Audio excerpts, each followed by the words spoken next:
Assembly లోక్సభకు ఎన్నికలకు జోరుగా నామినేషన్ల పర్వం సాగుతోంది. తెలుగుదేశం, జనసేన, బీజేపీ, వైఎస్ఆర్సీపీ అభ్యర్థులు నామినేషన్లను దాఖలు చేస్తున్నారు. ఆంధ్రప్రదేశ్లో 4వ రోజు పలువురు ప్రముఖులు నామినేషన్లు వేశారు. ఉదయం 11 గంటల నుంచి మధ్యాహ్నం 3 గంటల వరకు వివిధ పార్టీలకు చెందిన అభ్యర్థులు ర్యాలీగా వెళ్లి రిటర్నింగ్ అధికారులకు నామినేషన్ పత్రాలను సమర్పిస్తున్నారు. చిత్తూరు జిల్లాలో కుప్పం నియోజకవర్గంలో తెలుగుదేశం పార్టీ అధ్యక్షుడు నారా చంద్రబాబు నాయుడు తరపున ఆయన సతీమణి భువనేశ్వరి నామినేషన్లు దాఖలు చేశారు. బీజేపీ తరపున పురంధేశ్వరి రాజమండ్రిలో దాఖలు చేశారు. హిందూపురంలో బాలకృష్ణ, కడప జిల్లా కమలాపురం నియోజకవర్గంలో అసెంబ్లీకి వైఎస్ఆర్సీపీ అభ్యర్థిగా రవీంద్రనాథ్ రెడ్డి నామినేషన్లు చేశారు. ఇండియా కూటమి అభ్యర్థిగా గాలిచంద్ర నామినేషన్ వేశారు. బద్వేల్లో వైఎస్ఆర్సీపీ తరఫున సిట్టింగ్ ఎమ్మెల్యే డాక్టర్ సుధా నామినేషన్ను దాఖలు చేశారు. కాంగ్రెస్ పార్టీ తరఫున నామినేషన్ దాఖలు చేశారు. జమ్మలమడుగులో వైఎస్ఆర్సీపీ అభ్యర్థి డాక్టర్ సుధీర్ రెడ్డి నామినేషన్ దాఖలు చేశారు. రాయచోటిలో sitting MLA Srikanth Reddy nomination దాఖలు చేశారు. ఇక స్వతంత్ర అభ్యర్థులు జోరుగా నామినేషన్ కొనసాగుతున్నట్టు తెలుస్తోంది. ఈ నామినేషన్ ర్యాలీలు, బైక్ ర్యాలీలు, పాదయాత్ర అభివాదాలు చేస్తూ వెళ్తున్నారు. పోలీసులు గట్టి బందోబస్తు ఏర్పాటు చేసి అందరికీ నియమ నిబంధనల మేరకు రిటర్నింగ్ అధికారుల వద్దకు పంపుతున్నారు.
పార్టీ తరఫున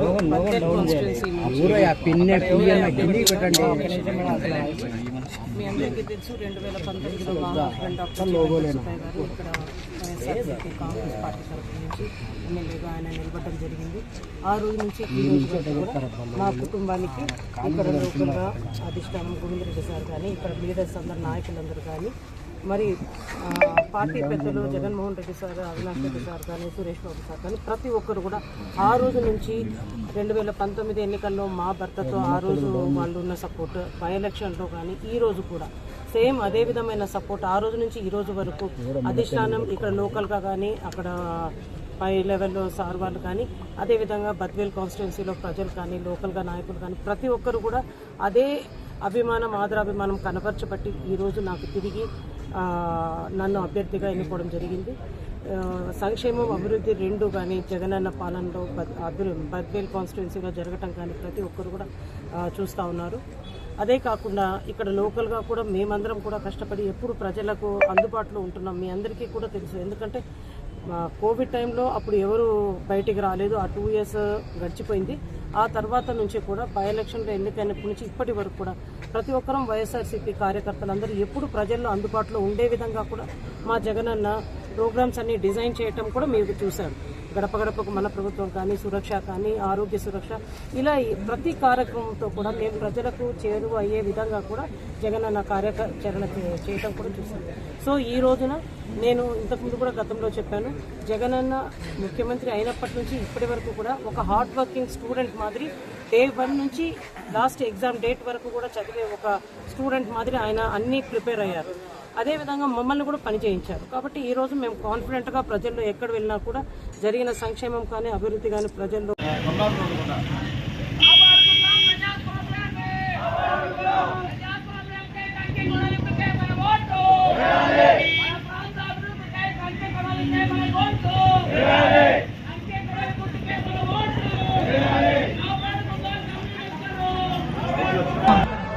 మేమందరం కూడా మీ అందరికి కూడా మా అభివాదం చేస్తూ ఉన్నాం. మీరందరూ కూడా పెద్ద ఎత్తున ఈ కార్యక్రమంలో పాల్గొన్నటువంటి మరి ప్రజానీకానికంతా కూడా కృతజ్ఞతలు తెలియజేస్తున్నాం. ఈనాడు బద్వేల్ నియోజకవర్గానికి మన గౌరవ ముఖ్యమంత్రి గారు, మన వైఎస్ఆర్సీపీ రాష్ట్ర అధ్యక్షుడు శ్రీ జగన్మోహన్ రెడ్డి గారు బద్వేల్ నియోజకవర్గానికి చేసినటువంటి అభివృద్ధి సంక్షేమం ప్రతి బద్వేల్ నియోజకవర్గంలో ప్రజలందరి గుండెల్లో కూడా ఉందని చెప్పి కూడా ఈ సందర్భంగా తెలియజేసుకుంటున్నాను. బద్వేల్ నియోజకవర్గానికి జగనన్న చేసిన మేలు మరో రానిది అని చెప్పి కూడా ఈ సందర్భంగా అందరికీ అభివాదం చేసుకుంటూ తెలియజేసుకుంటున్నాను. జగనన్న బద్వేల్ నియోజకవర్గానికి 1422 కోట్ల రూపాయలు అభివృద్ధి పనులు చేశారని చెప్పి కూడా ఈ సందర్భంగా ప్రతి కార్యకర్తకు నాయకునికి కూడా తెలియజేసుకుంటున్నాం. జగనన్న చేసినటువంటి ఈ అభివృద్ధి సంక్షేమం ఎప్పుడూ మన నియోజకవర్గంలో కానీ విని ఎరగలేదని చెప్పి కూడా ఈ సందర్భంగా తెలియజేసుకుంటున్నాను. జగనన్న సంక్షేమానికి 2200 కోట్ల రూపాయలు ఏ నియోజకవర్గానికి కూడా తగ్గకుండా మన బద్వేల్ నియోజకవర్గానికి ఇచ్చారని చెప్పి కూడా ప్రతి అక్క చెల్లెమ్మలకు ప్రతి అన్నదమ్ముని కూడా సవినయంగా విన్నవించుకుంటున్నాం. కాబట్టి అందరి గుండెల్లో జగనన్న ఉన్నాడు. జగనన్నకు ఓటేద్దాం. జగనన్న పార్టీ వైఎస్ఆర్సీపీ అఖండమైనటువంటి మెజారిటీ మనం వేసి గెలిపించాలి. పోయిన ఎలక్షన్లలో మనకు 92,000 కూడా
ఈరోజు వైఎస్ఆర్ పార్టీ తరఫున నేను అనగా మూలే సుధీర్ రెడ్డి అని నేను నామినేషన్ వేయడం జరిగింది. గడిచిన 5 ఏళ్ల కాలంలో ఎమ్మెల్యే పదవి పూర్తి న్యాయం చేశాను. పదవికి మళ్ళీ 2024 ఈ సార్వత్రిక ఎన్నికల్లో మళ్ళీ నేను పార్టిసిపేట్ చేయబోతున్నాను. ప్రజల ఆశీస్సులు జగనన్న దీవెనలు ఎప్పటికీ నాకున్నాయి. ఎందుకంటే గడిచిన 5 ఏళ్లలో మా సంక్షేమ పథకాలు కానీ అభివృద్ధి పనులు కానీ ప్రతి ఒక్కటి కూడా నిజాయితీగా చేసినాం. ప్రజలకు ముఖ్యంగా అందుబాటులో ఉంటాం.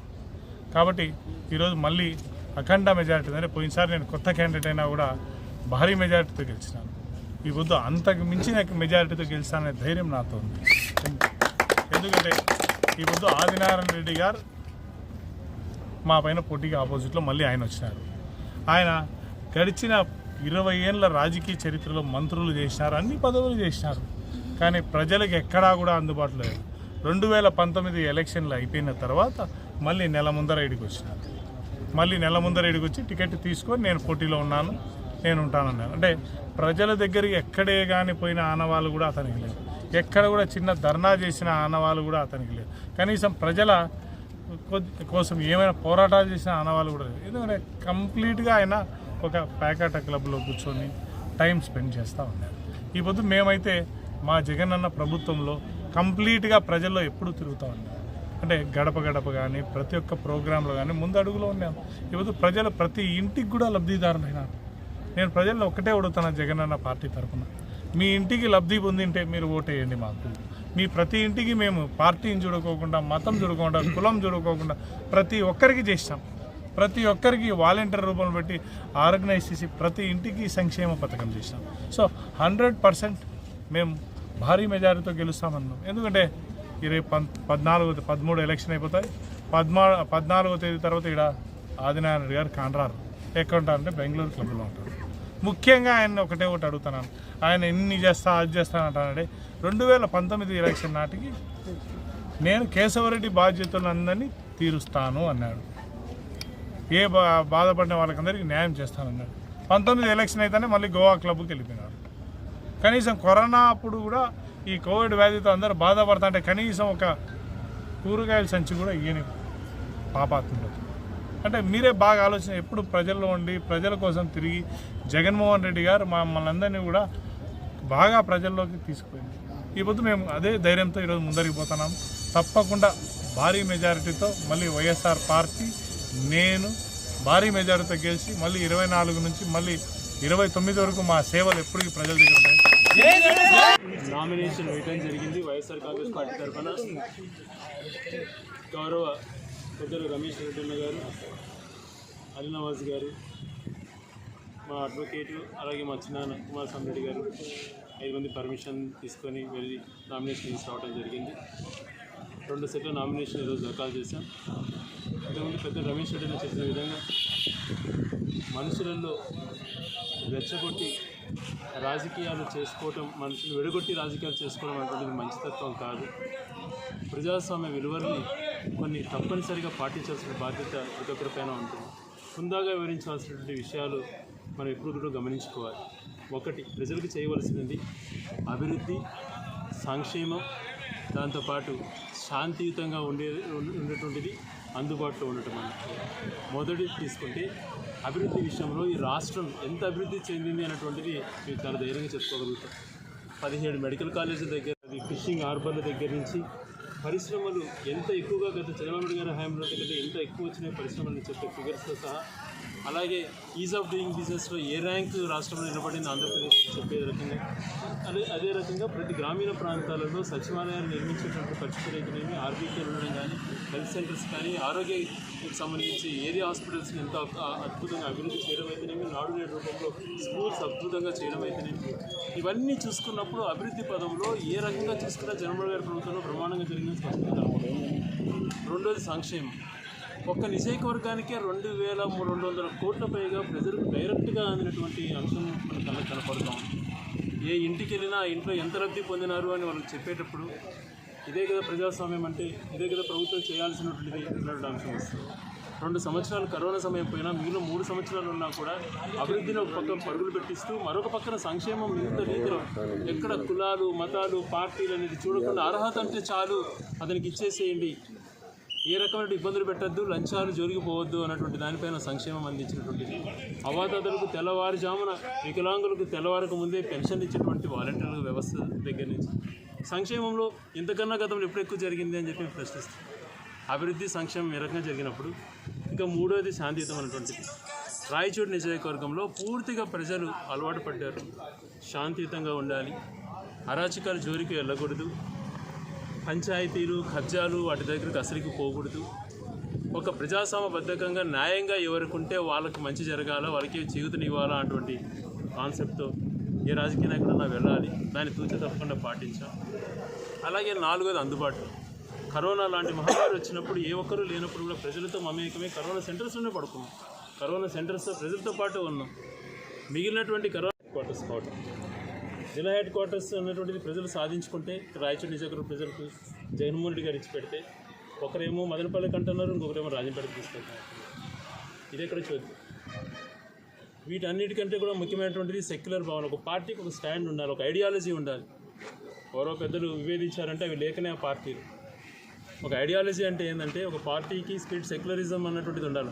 ఒక 5 సంవత్సరాలు నేను సెక్యులరిస్ట్ని గత నా భవిష్యత్తులో ఎప్పుడు బీజేపీతో పొత్తు పెట్టుకోను అన్నటువంటి మాట మాట్లాడటం, 5 సంవత్సరాలు తిరగకముందే భారతీయ జనతా పార్టీ దేశంకి ఆదర్శం అంటాడు, మన కాంగ్రెస్ పార్టీ కూడా ఆదర్శం ఇంకోసారి అంటాడు. ఇలాగ స్టాండ్ లేనటువంటి విధానాలు ఒక నాయకుడికి ఉన్నప్పుడు ఆ పార్టీ ఏ రకంగా గౌరవప్రదంగా ఉంటుందో ఆలోచన చేయమంటుంది. ఒక నాయకుడు మంచో చెడు స్టాండ్ ఒకటే ఉండాలి. సెక్యులర్ స్టాండ్ తీసుకుంటే సెక్యులర్ స్టాండ్ తీసుకోవాలి. ఆ స్టాండ్ తీసుకున్నటువంటి నిజంగా గొప్పవాడు జగన్మోహన్ రెడ్డి గారు. ఎన్నో రకాల వేధించినా కూడా ఏ రోజు తల వంచకుండా తన స్టాండ్ తను స్పష్టంగా తీసుకున్నటువంటిది నిజంగా గర్వించాల్సిన అంశం.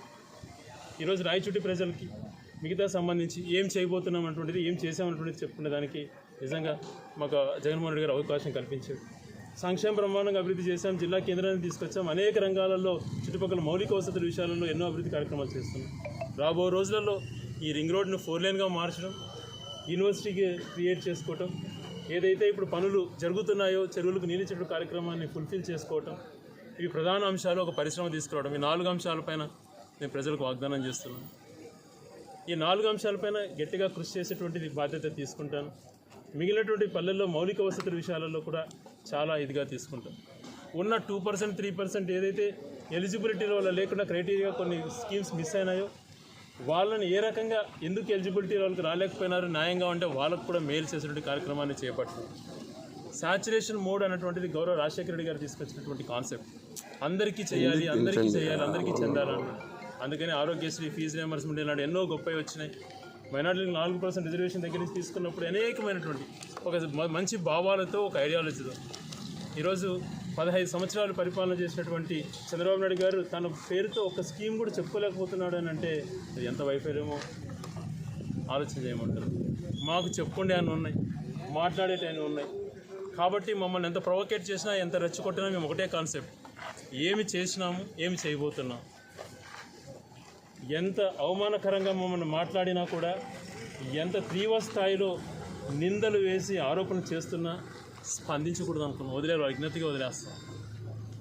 నిజము అనేటువంటిది ఉంటే ఏదన్నా కూడా ఆరోపణలు చేసేటప్పుడు ఒక ప్రాపర్ ఫార్మాట్లో అది నిజమని నిరూపిస్తే స్వచ్ఛందంగా రాజకీయాలు తప్పుకుంటాం. కానీ తప్పు చేసేటువంటి కార్యక్రమం చేసే క్వశ్చనే లేదు అని చెప్పి ఏ రోజు రైతు ప్రజలకు మాట ఇచ్చాం. అదే కాన్సెప్ట్లో ముందుకెళ్తాం. గౌరవ పెద్ద రమేష్ అన్న ఆధ్వర్యంలో, అలాగే మా డిప్యూటీ చైర్మన్ జేకే కానం గారు, గౌరవ మున్సిపల్ చైర్మన్ అందరం కూడా కలిసి, మా ప్రజాప్రతినిధులు అందరం కూడా ఐకమత్యంతో నడిచి ఇక్కడ ఈ ప్రాంతం ఎలా అభివృద్ధి చేసుకోవాలా అన్న విషయంతోనే మేమందరం కూడా కృషి చేసి ఏకతాటిపై నడుస్తాం. ఈ ప్రాంతాన్ని అన్ని రంగాలలో ముందుకు తీసుకునేదానికి ఎవరి శక్తి కొద్ది వాళ్ళము మేమందరం కూడా ప్రయత్నం చేసి ఈ రాయచూటి ప్రజలకు మంచి చేసేదానికి ఇప్పుడు కృషి చేస్తామని తెలియజేస్తాం.